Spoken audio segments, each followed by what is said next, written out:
No problem. Okay. Let's go ahead and get started once again with Mike Trudell. Hey, Frank. Happy Wednesday. Hi, Mike. How you doing? All right, Coach. Hey, you and your coaches spend a lot of time in the hiatus looking at film, exchanging ideas, getting ready for stuff.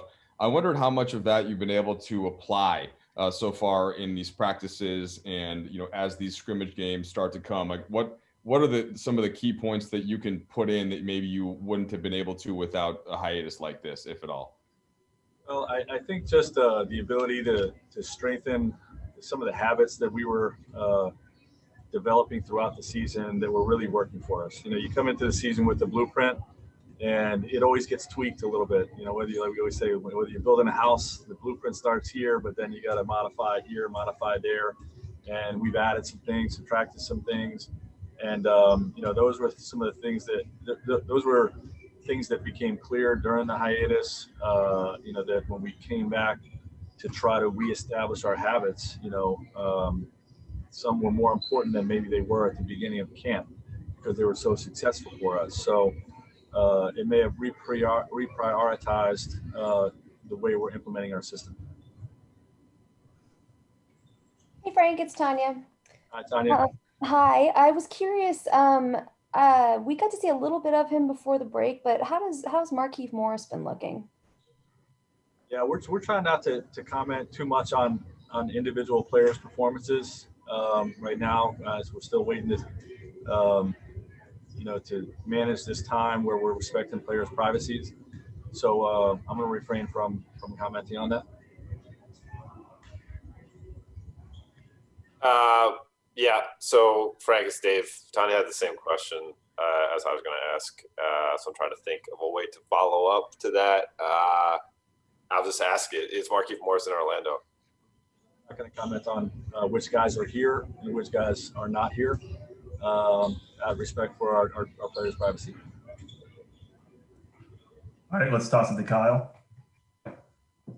Frank, there's been some public incidents of players breaking quarantine, and we haven't heard that happening to your team yet. Obviously, with all the players and staff in Orlando, what steps have you guys as a team beyond what the NBA has done, have you done to reinforce how important it is to follow these protocols, and what do you think the main motivation is for these guys wanting to follow protocols?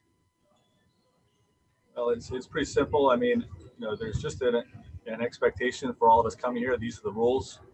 If we don't follow them, we hurt our team. We remove ourselves from our important roles. And, when we heard of players from other teams doing it, we did remind our guys, just how important it is to make sure that we know the rules, that we understand the rules, and we follow the rules. Because, every one of us that's here, players and staff, has a vital role in what we're trying to get accomplished. And, we're going to make sure that we don't do anything from a selfish standpoint that it pulls us away from our team and hurts our team. Go to Sam. Hey, Frank, Sam Amick from The Athletic. Good to see you. I was hoping to get your perspective on the uniqueness of this coaching challenge. Your job goes way beyond the X's and O's, and all of a sudden, if you guys go as far as you would like to, you're talking about 3 months with coaches and staff not having their families around, players not having families for a long time. What steps are you guys taking, if any, to try to, bring the comforts of home to Orlando and from a mental health standpoint, get everybody in a really good place to compete, because none of you have really been through something like this before? That's definitely true. This is a unique environment that we've entered into.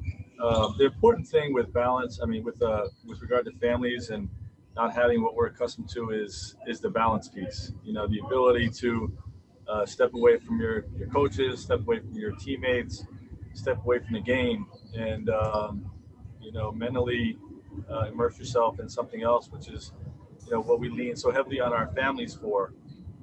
It's difficult because you can't just go home and spend time with them. Me personally, I can't speak for all of our guys. You want to get that guy? Me personally, I'm relying pretty heavily on screen time. It's not perfect, but I spend a lot of my nights basically in the same room with my wife and my daughters on FaceTime, having dinner together and, just enjoying each other's company. And, that's the important piece of trying to get away. There are a handful of things here on campus that we're able to do to bring balance to our lives, to our basketball lives. And we're trying to take advantage of those as well. Every night. As the playoffs get closer, how does that dynamic work? Is it harder to do that in the playoffs? Does something have to change in terms of creating more regularity in that spot with that output?